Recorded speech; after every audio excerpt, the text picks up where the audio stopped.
Norwegian सहाफ़ी आख़िर पंजाब ऐं सिंध पुलिस के छो घुर्बल आहे। हुन जी गिरफ़्तारी जा वारंट छो जारी थिया आहिनि? हुन अहिड़ो कहिड़ो ॾोह कयो आहे जो इंटरपोल खां मदद वरिती पई वञे? अचो त हिन सॼी कहाणी खे सम्झूं था।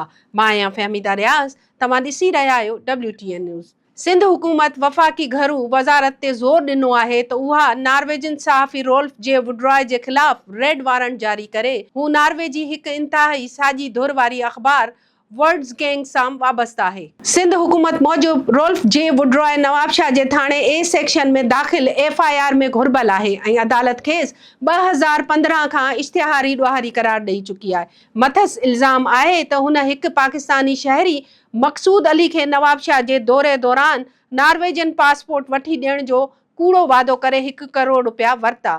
फरियादी मौजूब वॾी रक़म ओगारण खां पोइ वुड्रॉय पहिरियों ई मक़सूद अली खे संगीन नतीजनि जूं धमकियूं ॾिनियूं ऐं पोइ पाकिस्तान मां फरार थी वियो। मक़ामी अदालत रोल्फ वुड्रॉय जा ज़मानत न थियण जोगा वारंट पिण जारी करे चुकी आहे, जंहिं खां पोइ संदसि ख़िलाफ़ इंटरपोल खां रेड वारंट जारी करण जी दरख़्वास्त कई वई आहे। सिंध पुलिस ऐं अवामी रिकॉर्ड मूजिब वुड्रॉय सहाफ़ती वीज़ा ते पाकिस्तान आयो हो।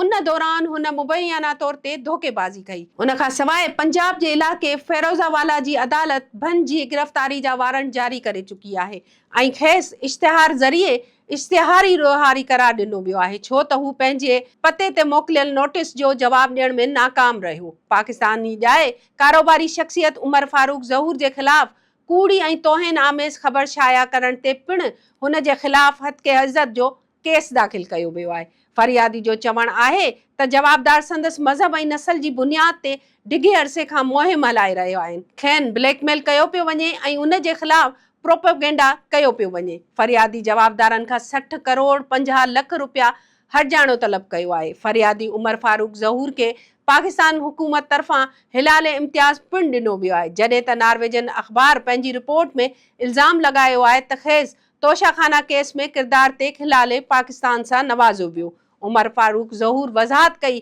त संदसि नालो सदर पाकिस्तान मुल्क में करोड़नि डॉलर जी सिधी परॾेही सीड़पकारी आणण जी कोशिश ते हिलाल इम्तियाज़ लाइ मंज़ूर कयो वियो। सहाफ़ी रोल्फ जो चवणु आहे त उमर फारूक नॉर्वे में 2010 जे नॉर्डिया बैंक फ्रॉड में मुलविस आहे, जंहिं ते हुननि जांच रिपोर्ट शाया कई हुई ऐं उन खां पोइ हू नॉर्वे छॾे वियो। पंहिंजे हिकु इंटरव्यू में नॉर्वेजन सहाफ़ी चयो त खेसि उन केस जी ॼाण पाकिस्तानी मीडिया ज़रिए मिली। हुन इहो पिण ॿुधायो त हिन जी अख़बार खे हिकु वकील तरफ़ां ईमेल मिली, जंहिं में मुतालबो कयो वियो त ज़हूर सां लाॻापियल समूरो मवाद हटायो वञे, जंहिं खे हुननि रद्द करे छॾियो। सहाफ़ी रोल्फ जे वुड्रॉय जो चवणु आहे त खेसि को बि बाज़ाब्ता अदालती नोटिस मौसूल न थियो आहे ऐं न ई कंहिंखे सिर्फ़ मीडिया रिपोर्ट ज़रिए अदालत में नथो करे सघिजे। हुन पाकिस्तान में नॉर्वेजन पासपोर्ट फ्रॉड जे इल्ज़ाम खे बि रद्द कंदे चयो त संदसि ख़िलाफ़ ही शिकायत 2015 में उन ई हफ़्ते दाख़िल थी, जॾहिं घाना में हिकु एनर्जी डील ते वॾी ख़बर